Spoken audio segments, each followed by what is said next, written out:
Hindi po nakakatawa na sabihin natin. Ayun po, magandang araw po sa inyo lahat. Ako po si Reaction by PH, yan. At meron na naman po tayong bagong balita o pag-uusapan. Si Ombudsman Samuel Martires, yan. So, paano niya ipapaliwanag ang confidential funds? Yun. So, yan po. Huwag niyo pong kalimutan mag-subscribe at mag-like, mag-comment sa ating channel. Yun. Hindi pa po nakakapag-subscribe, mag-subscribe na po kayo. Yan. So, para ma-update po kayo lagi sa ating mga balita. Yun. Yan. Masayang-masaya po tayo. Kahit isang like, comment, at subscribe lang po. Yan. So, panoorin po natin ang mga sasabihin ni Ombudsman Martires, no? Gobyerno na may confidential fund na mag-submit ng resibo ay hindi na confidential fund yun. Kasi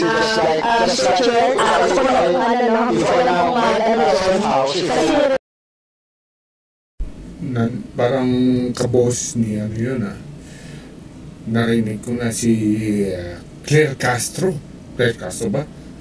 Franz Castro pala. Mali ay gago. Puro Castro eh. Yan. So parang may narinig akong boses. Ano ba yan? Tama ba yun narinig ko? Kabos ni ano yun ni Franz Castro. Yan. Require po yun ng joint. Uy, tama nga siya. Itong Lodi. Ay, ano kaya naman sabi, ano ba, hindi ba maintindihan ni Beshi? Kaya hindi ka nanalo kasi sagad ka. Oh, yung may budget ka ng confidential fund tapos hininginan ka pa ng resibo. Lupit mo, Beshi. Ayan. So, tuloy po natin. So, hindi po pwede kasi meron po tayong Joint Circular 2015 regarding sa confidential fund. Pero hindi po nakakatawa na sabihin natin na hindi tayo nagsasubmit ng Hindi po nakakatawa. Yun. Hindi rin naman kami tumatawa eh. Ikaw lang nga siguro eh. Nasungit ni Beshi. Oh my God. Ay. ng mga resibo. So, I beg to disagree po, no? Kailangan din natin mag-follow po doon sa JC 2015. Kailangan mag-follow sa JC 2015. Okay. Ano kaya sasabihin ni Ombudsman Martires? Yan. Pagpaunmanin po ninyo pero wala po na ako maging ombudsman. Wala po nagsabi sa akin na mag-submit po kami ng resibo dahil paano ko po resibuhan ang isang intelligence officer na sinuyo ko tingnan ang isang o isang kaso. Ano ho yung resibo ilalagay ko doon? Paano ho ililiquidate sa akin ng intel officer?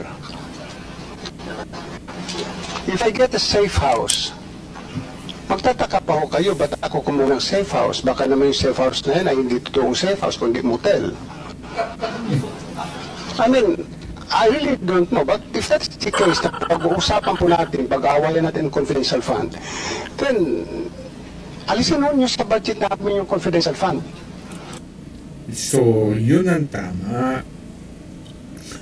Ang confidential fund kasi dapat alisin na yan. Hindi na kailangan yan. So, kung kailangan talaga ng pera ng isang namumuno or kagaya ni Bibi, ni Presidente, ilagay na lang siguro sa yan. Parang emergency pan or kailangan nila, di mag-request na lang sila. Ganun lang siguro. Yun. Siguro ilagay sa isang pwesto. O yun, kung saan sino yung mga may kailangan, dun na lang, di ba? Para walang question. Ngayon, ano mako-question na lang siguro yung mga naglalabas ng pera. Yun.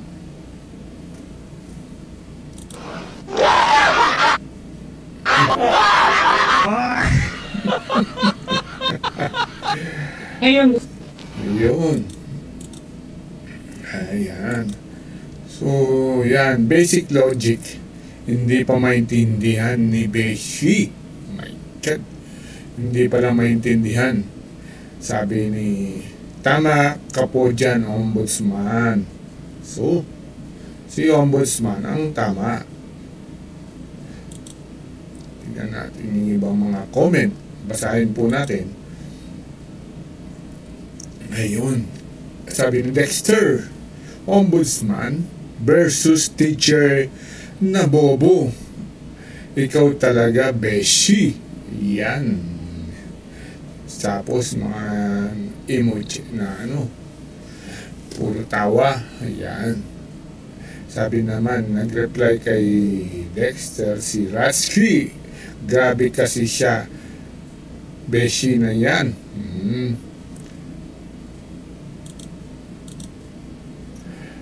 Sabi naman ni Laura, Sir, kanyang daming magnanakaw sa mga budget na mga opisyal sa gobyerno dahil walang nakakaalam kung saan dinala, ginastos ang pera. Okay sana kung may nakita kang pinagawa tulad ng pabahay sa mahihirap, hospital para sa mahihirap, puro mayayaman din ang kanilang priority. Ayun. Kanya dapat investigahan lahat ng opisyal sa gobyerno. Yun ang tama. At check nila ang mga bank account or property nila na super yayaman nila. At yun mahirap, ginagawa pa nilang bobo. Yan. Ay nako. Paano mo gagawin yan, Ma'am Laura? Dito sa Pinas, parang mahirap yan. Pero kung talagang ang mamumuno sa atin, talagang tunay at totoo, baka mangyari yan. Yan. So, puro korap, magyaman.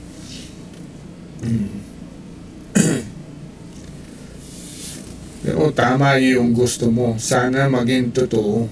Yan. Kasi sa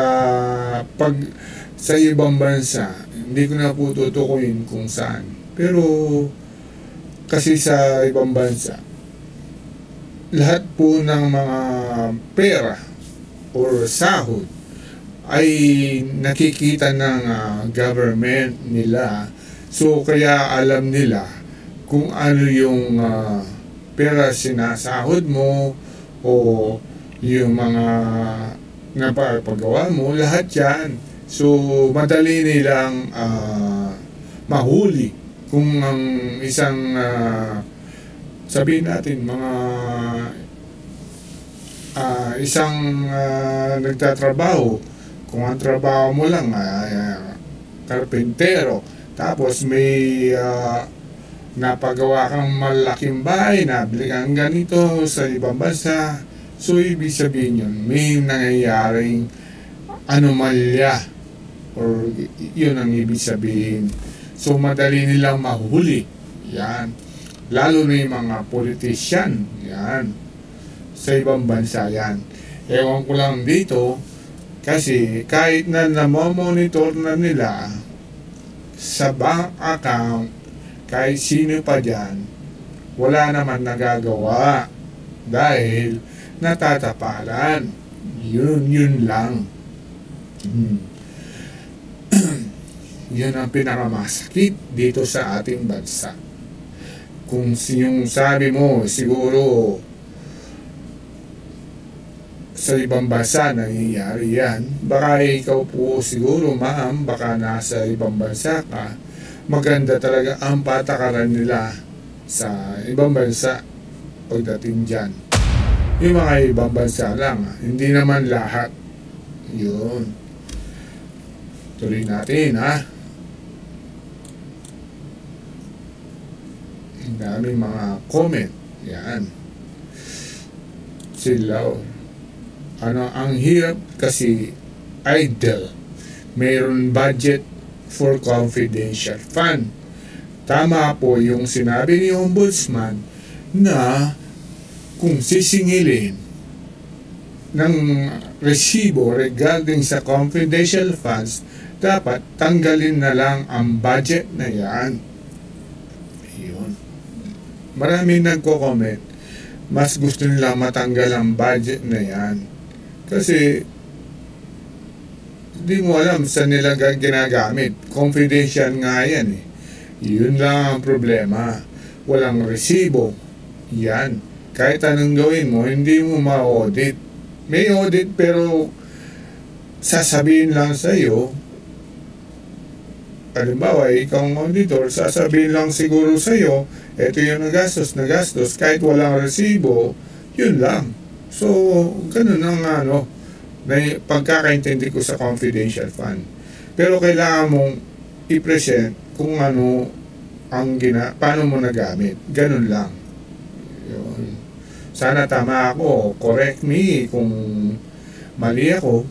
Sana. Yun. Sa mga sinabi mo na yan, may mga nakaalang budget talaga sa gobyerno dyan. At may mga ehensya ng gobyerno na may saklaw dyan. Pero ang pinag-uusapan dito ay confidential fund. Ito ay fund ng mga opisyales na dapat ay ginagamit sa mga secret confidential issue. Lalo na kung may mga kinuha kang mga secret service ng mga tao. Yun. Yung mga sinasabi nga ni Ombudsman Martires, yun nga, yung mga sikreto yan eh. Parang yung, halimbawa, kumuha ka ng safe house para sa isang tao. So, hindi mo naman pwedeng i-declare yun na kukuha ka ng resibo. Ito makikita as hindi na siya confidential. Ganun yun. So, ibig sabihin, pag kumuha na ganun, pag may nakakita niyan, mayroong gustong yung sa safe house ngayon, may isang tao doon nakatira, edi malalaman niya na rin. Madali na siyang makita. Ganun lang. So, yun. Ano pa? Kinuha ang mga secret service na mga tao, may gusto kang investigahan at may gusto kang idagdag sa bawat lokasyon ng mga tauhan. Diyan ginagamit ang mga confidential fund. Kaya bakit magkakaresibo yan? E di parang binuking mo rin. Yun, parang sinabi mo na, yun na, makikita ka dahil may kung saan yung binayaran mo resibo. Di ba?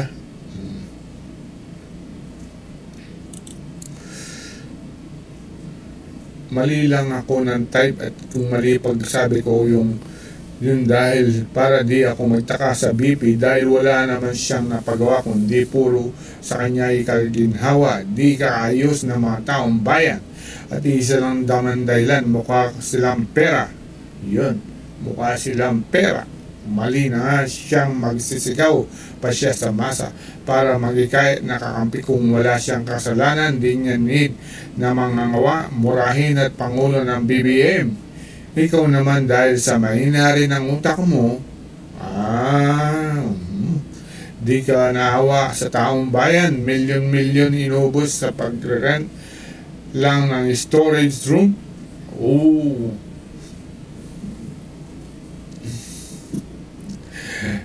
Okay. So, talagang depende yan. Minsan may mga presyo talaga. Kahit saan pumunta, may mahal, may mura. Yan. Diba?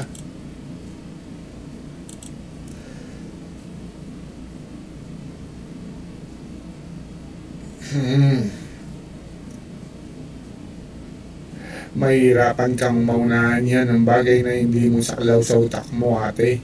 may punto na naman sa mga sinasabi mo. Bull lang ang umuunawa. Kung confidential funds ang problema mo, ayan na nga yung explanation ng ombudsman. Hindi mo pa din maunawaan. Yan. Kung sinabi mo naman na sana yung mga budget na yan ay inilagay na lang sa mga bagay na makikinabang ng mga Pilipino. Ibang budget yan ang binabanggit mo. Take note. Yang confidential funds, kahit confidential funds, yan. Hindi ko na makikita doon sa Seymour. Ahaba eh. Ayan, sabi naman nila, sino yun hindi mo pwedeng iyan tulad ang cancer sa nangyari sa bansa.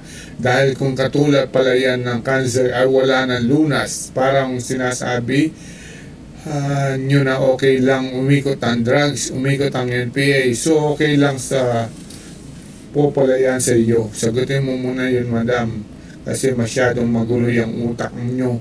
Try to fix your point of view. Saan ang topic, kasi okay pa naawa sa inyo. Inahalo-halo nyo lahat. Mahirapan ka pong maunahan kung hindi nyo po tututukan sa paisa-isa. Marami-rami rin po ang comment. So, halos naka-base po sa kanilang comment ang mga pinanood natin. So, sabi naman Nelson kay Laura, so now how you can justify na yung isang nakaw ay totoo? Kasi I can also accuse you na magnanakaw ka. Bakit? But at the end of the day, I need to show you proof in the right forum or platform. Hindi kita pwedeng sabihan na magnanakaw ka at pakita ko lang sa kapitbahay ko yung prueba ko para sabihin nating magnanakaw ka talaga. So kaya ginawa ang batas to know who's telling the truth based on the evidence na meron ako, para patunayan kung sasabihin naman natin at aaminin mo at ikaw ay minsan meron din tayong yan. So ayun po, ang dami mga comment, hindi na natin siguro mababasa lahat to, di ba? So yun ang nakakatawa. Palagay ko, kung opinion ko lang po ito so ang lang po ni Ombudsman Martires, yan, ombudsman po yan hindi ko naman alam yun. So ako siguro mas paniniwalaan ko po si ombudsman kaysa doon isang nagmarunong na wala naman alam. Teacher nga, pero sana naman kahit na nagmamarunong ka rin, pwede mo naman idala sa ibang lugar. Hindi lang sa mga ibang bagay, kagaya yung kausap mo, talagang yun ang trabaho niya. So, hindi mo pwedeng saklawin yun na mas magaling ka pa sa kanya. Trabaho niya yun. Maliban lang kung galing ka doon. So, mas mataas ka sa kanya. Di ba? Yun lang po. Sana po i-correct me if I'm wrong. So, huwag niyo po akong kalimutan mag-subscribe. Yun lang po. Masaya na tayo doon. Maraming salamat po. Shukran.